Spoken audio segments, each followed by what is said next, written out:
Folks, yesterday ESPN suspended anchor Jemele Hill for her response to Dallas Cowboys owner Jerry Jones' comments regarding his team's players protesting during the national anthem. Hill is the co-host of the 6 to 7 p.m. weekday Sports Center show along with Michael Smith, and she was suspended for 2 weeks for what ESPN says is a violation of the network's social media policy. So here's what took place. A fan was actually tweeting yesterday about exactly what needs to happen in terms of the players. And so what she then did was she tweeted that, well, look, don't put the onus on the players.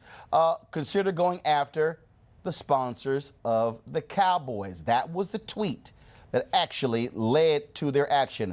Let me pull up ESPN's statement, please, folks. If you can have that, that'll be great. Because ESPN, after that, now you might remember just a couple of weeks ago, you had the whole brouhaha when she called Donald Trump a white supremacist. ESPN said that she got a slap on the wrist, that she violated their social media policy. Well, this statement yesterday, Jemele Hill has been suspended for 2 weeks for a second violation of our social media guidelines. She previously acknowledged letting her colleagues and company down with an impulsive tweet.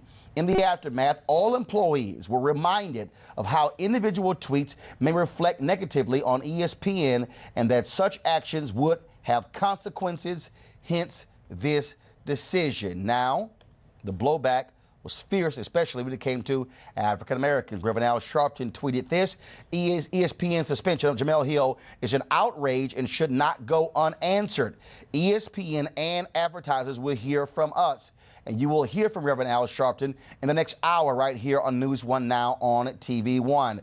Other folks as well have been posting the phone number to ESPN on their social media accounts, telling their followers to call them, including Reverend Jamal Bryant, Angela Rye, Common, Anthony Anderson, and a host of others. A lot of people are saying, I stand with Jemele Hill. This has led to lots of conversation and blowback. So the question is, what will happen next with ESPN? Now, keep in mind, Jerry Jones, of course, who talked with Donald Trump several times about the protests, he released this statement. And this is what led to all of this, because you might remember it was Jones who stood with his players in taking a knee. Many people like me thought it was BS, and now we know the real deal. This is what Jerry Jones said on Sunday. If there's anything that is disrespectful to the flag, then we will not play. You understand? If we are disrespectful to the flag, then we won't play, period. We're going to respect the flag, and I'm going to create the perception of it, and we have. What Jones is saying is that any player who actually takes a knee, he will bench them, including any of his stars. Now, Sean King has been tweeting that he has talked to several Cowboys players, not releasing their name, and those individuals have said that there's no doubt that even the stars on that team are not going to run afoul of what Jerry Jones has decided. This has also led to other teams stepping up on this issue. The Miami Dolphins, their owner, Stephen Ross, who is, of course, considered one of the most progressive NFL owners, he's also told his players not to take a knee. Several have. And then if they do want to do so, they can actually stand in the tunnel. The Washington Redskins, they have not come out with an official statement, but according to Sean King, players there have made it clear that Dan Snyder, who was one of the owners who in his original statement after Trump attacked the NFL and his players, made no mention of Donald Trump. He's also one of the folks who gave $1 million to the inauguration of Donald Trump, along with Jerry Jones and 5 other NFL owners. They also say they are being forced to stand. What you're now going to see are more owners following the lead of the NFL's most powerful owner, Jerry Jones, to implement policies forcing their players to actually stand. The question is, how will the players respond? The NFL Players Association, they did release a statement after Jerry Jones' comment, saying they are proud of their action. Was after Vice President Mike Pence's comment, saying they were proud of their players. The question now is, will the Players Union go after Jerry Jones and the other owners who say you're violating the rights of the players because this is not in the collective bargaining agreement?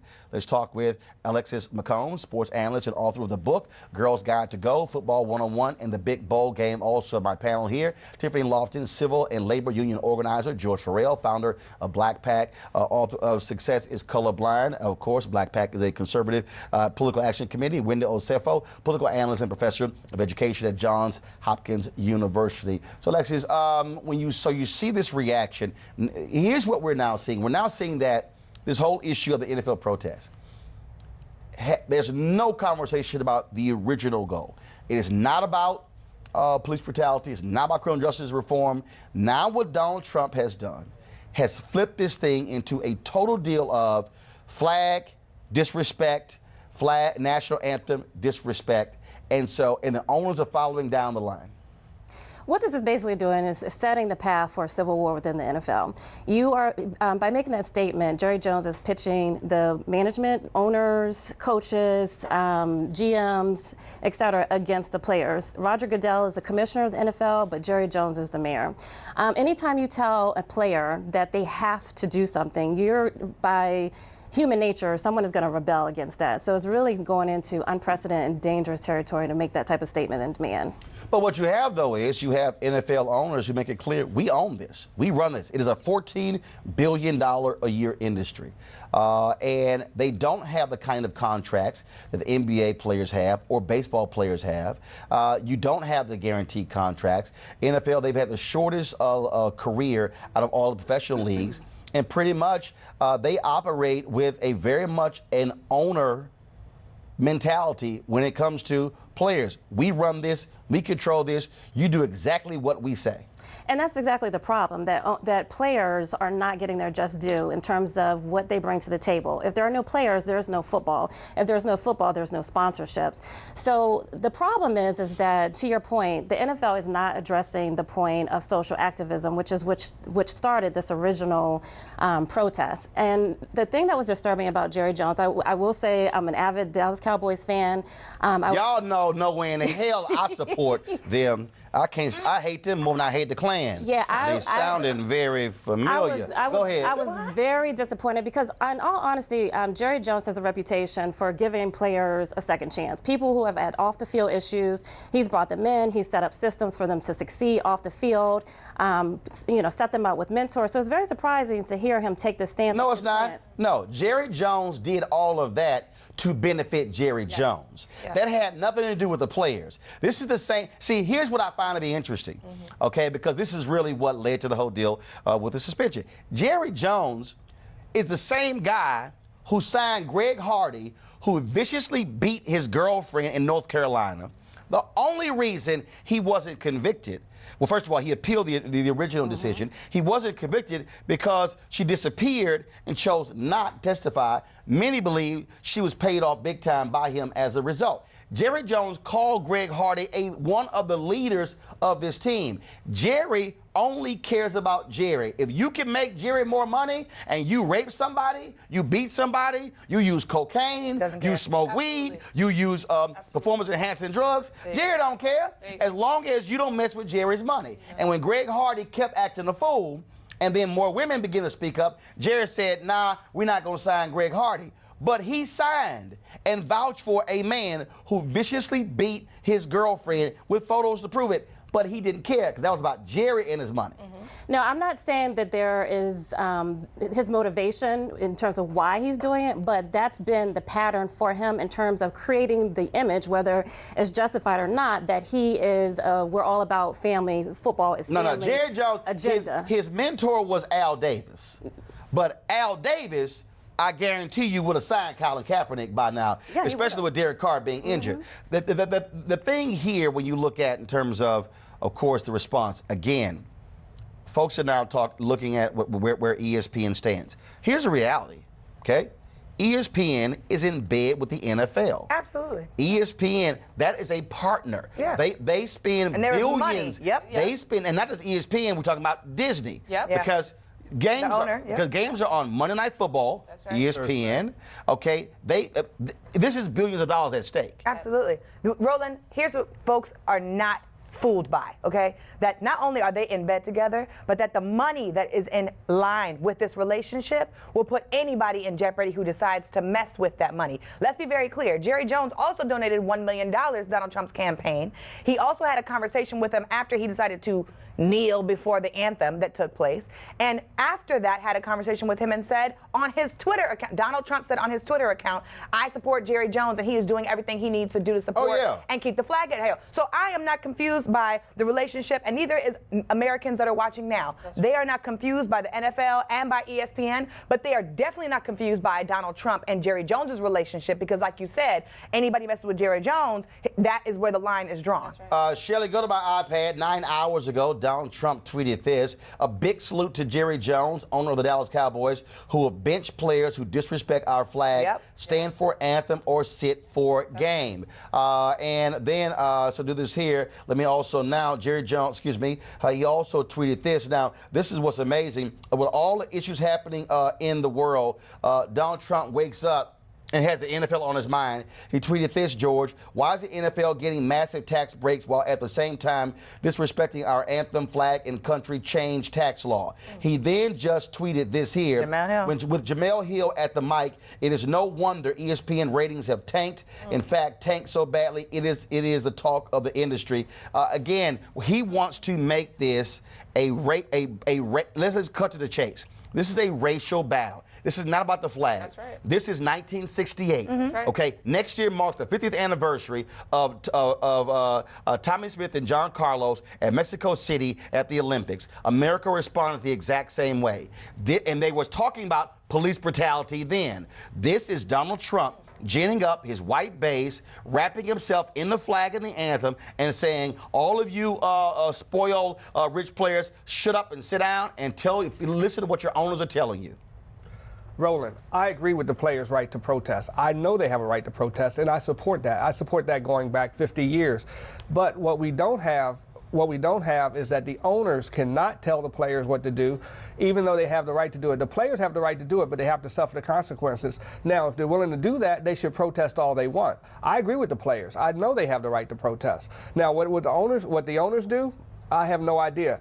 There's going to be a meeting of the minds somewhere down the line where the owners and the players get together, and the players will probably come out on top on this. I agree with them. I actually have to say something about that. There is a clause, there is an operations clause that says players should stand. So there's nothing to my knowledge that anyone has been able to produce that says that you have to stand. And then you're also getting into legal issues about an employer making you do something the same way that, say, if you go into a workplace and say you have to pray while you're here every morning at 9 o'clock. And in that manual, there are no consequences if you do not stand. Those are not written either. Exactly.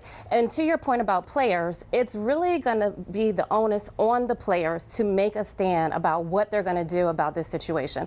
I personally feel like Jerry Jones probably did inventory of his locker room and looked at the personalities of the players and decided, hey, who's going to take a knee? If I make this statement, am I going to be able to ride with it all the way through? And he probably felt like most of the players were going to fall in line. No. But the bottom line, Wendy, Jerry knows perfectly well, I tell y'all what to do, you're going to follow it. And the reality is this here. You have young stars on that team. You have Ezekiel Elliott, second year. Dak Prescott, second year. Des Bryant has been in the league several years. You don't have a Michael Irvin or Emmitt Smith on that team. The bottom line is here. The Cowboys players, they are not going to take a knee. They're going to fall in line, and Jerry knows it because he's saying, I control you. That's what we're seeing. And not just that. So this is all a big plan, because now they have an example in Colin Kaepernick. They are going to say, if I do take a knee, we see what the league has done to him. They have not given him a job. So there is a precedent here. So there's three things in play. There's a legislative issue because Donald Trump has no legislative wins. So right now what he's doing is he's rallying his base, and he's saying, you know what, let this issue be my greatest win, and so far it has been. Second piece is the financial piece. The financial piece is Jemele Hill tweeted about white supremacy. She did not get suspended. But then when she tweets about boycott and advertisers, which will cost them billions of dollars, oh no, that relationship between the NFL and ESPN says, you know what, you're not going to do that. And then the third piece is now for sure Colin Kaepernick will sit out in the NFL because they need him as a straw man to say, if you violate this policy, right. then you will be the next Colin Kaepernick. And that's what's going on. You made a point. This is what Kevin Seifert tweeted several hours ago. Shelly, go to my iPad. The national anthem, this is from the NFL manual. The national anthem must be played prior to every NFL game, and all players must be on the sideline for the national anthem. Keep in mind, this has only happened since 2009 when the military paid the NFL to actually start this. During the national anthem, players on the field and bench area should stand at attention, face the flag, hold helmets in their left hand, and refrain from talking. The home team should ensure that the American flag is in good condition. It should be pointed out to players and coaches that we continue to be judged by the public in this area of respect for the flag in our country. Failure to be on the field by the start of the national anthem may result in discipline, such as fines, suspensions, and or the forfeiture of draft choices for violations of the above, including first offenses. And you know what? Sadly, historically, that has been a tactic to make African Americans, disenfranchised people, fall in line. There was a joke, well, I won't tell the joke, but that's been a tactic that's been used. And unfortunately, that's what we're seeing, to your point, about setting an example with Colin Kaepernick and now with Jerry Jones for other owners to fall in place with that, implementing that same policy. When people were lynched, that's what they used to do. They used to make other slaves watch that lynching and use that as an example. If you try to run, if you try to leave, this will be you. That is what Colin Kaepernick is. This is why what requires for the players. This requires stars to lead. That's right. Absolutely. The only way this Absolutely. changes is when the let's be perfectly clear. Jerry Jones needs his stars if he wants to win. Absolutely. If the stars of his team, if the stars of the Dolphins, if the stars on the Giants, on the Panthers, if Cam Newton leads the team in taking a knee, Jerry Richardson will not suspend Cam Newton. You know why? Because guess what? You think you can go get another Cam Newton? There's a reason they are the creme de la creme. They simply are not just hanging around the corner or hanging out at the barbershop or standing outside the stadium. They can be the best players. We've seen replacement players. Y'all remember when they had the strike in the NFL? Nobody wanted to watch replacement players. The question, though, will you have those who have the most power or leverage in the league actually use it? People power. We'll see. Gotta go. I appreciate it. Thank you so very much. Weekdays on TV One. I will never lie to you. Oh my God. Roland Martin. He doesn't want to talk to us. He wants to ignore us. Uncensored. Hell no. That ain't gonna cut it, boo. Unapologetic. No, that is fundamentally false. You are wrong. Unfiltered. He wants an America where we all look alike. He ain't talking about black people. Unrelenting. You better go work out, because you got a fight on your hands. NewsOne Now with Roland Martin. Weekdays at 7 a.m. on TV One.